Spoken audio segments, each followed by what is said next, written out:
এই মুহূর্তে সবথেকে বড় খবর,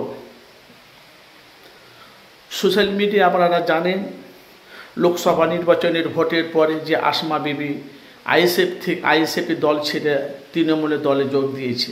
আপনারা জানেন, যেহেতু যে আসমা বিবি বলেছিল ভাঙড়ের আইএসএফ চেয়ারম্যান নওশাদ সিদ্দিকী, আমি ভাঙড়কে আমি হ্যান্ড ওভার করতাম, যখনই আমি কোনো অসুবিধা হলে আমি নওশাদকে আমাদের আইএসএফের চেয়ারম্যান নওশাদকে ফোন করতাম, নওশাদ ফোন ধরত না।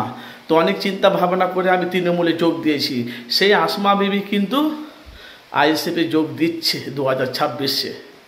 যেহেতু ভাই সোশ্যাল মিডিয়া আমরা দেখতে পাচ্ছি অনেক মিডিয়ারা, অনেক সাংবাদিকরা, ভাঙড়ের যারা মিডিয়া, যারা সাংবাদিক, আরও বড় বড় সাংবাদিক মিডিয়া, তারা চ্যানেলের থেকে বলছে যে আসমা বিবি যদি আইএসএফে যদি তৃণমূল দলটাকে ছেড়ে যদি আইএসএফের দলে যোগ দেয়, ভাঙড়ে নওশাদ সিদ্দিকী 100-র মধ্যে 100% জিতবে, আর আইএসএফের দলটাও বাংলায় বেড়ে যাবে। যেহেতু আপনারা জানেন 2021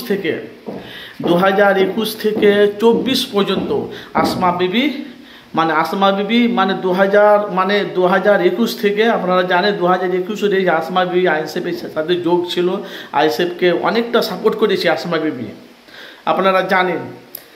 তো অনেক বছর তারা আইএসএফে ছিলেন, উনি অনেক চিন্তা ভাবনা করে উনি কিন্তু দল বদল করেছে। আবার দেখছি বিধানসভা ভোটের আগে আসমা বিবি আইএসএফে আসে যোগ দেওয়ার জন্য প্রস্তুত নিচ্ছে। সেটা নিয়ে এখন সোশ্যাল মিডিয়া এখন সে ভিডিওগুলো ভাইরাল চলছে।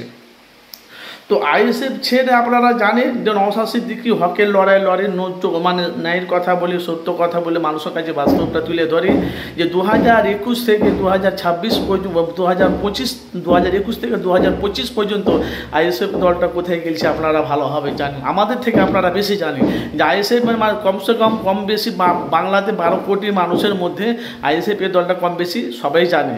কিন্তু ভাই বিধানসভাতে দেখতে পাচ্ছি ভাঙড়ে যে নওশাদ সিদ্দিকী যে জিতেছে 2021-এ, ওখানে কিন্তু নওশাদ সিদ্দিকীর সাথে লড়াই আছে, হাড্ডাহাড্ডি লড়াই। সে নওশাদকে ভাঙড় থেকে আইএসএফের দলটাকে উপরে ফেলে দেওয়ার কিছু বিরোধী দল চেষ্টা করছে, কিন্তু দেখতে পাচ্ছি সোশ্যাল মিডিয়া দেখতে পাচ্ছি তো অনেক নওশাদের উপর অনেক চাপ পড়ছে। তার সাথে আবার এটাও আমরা বিধানসভাতে আমরা দেখতে পাচ্ছি যে আসমা বিবি আইএসএফে বিধানসভার ভোটের আগে আইএসএফে আসমা বিবি যোগ দেবে ওখানকার ভাঙড়ের, অথচ ভাঙড়ের মিডিয়া সাংবাদিকরা সেটাই কিন্তু মানুষের কাছে বাস্তবটা তুলে ধরছে। বলছে আইএসএফে যদি আসমা বিবি আইএসএফ ছেড়ে যে তৃণমূলে চলে গেছে, সে আসমা বিবি যদি আইএসএফে যদি এসে যদি বিধানসভাতে নওশাদের হাতকে যদি মজবুত করে, তাহলে আপনারা কতটা ভালো হবে। আসমা বিবি যদি আসে তো ভালো, এবারে নেবে কি না নেবে সেটা আইএসএফের চেয়ারম্যান নওশাদ সিদ্দিকী ভালো জানে।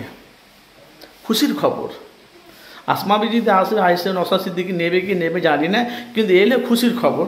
এটা বাংলার জনগণ সংখ্যালঘু মানুষ বলছে, আপনাদের মতামত জানাবেন। আসমা বিবি এলে আইএসএফ নওশাদ সিদ্দিকী ওখানে নেবে, না এলে দলটা মজবুত দেবে, এলে দলটা মজবুত দেবে, আপনাদের মতামত জানাবেন।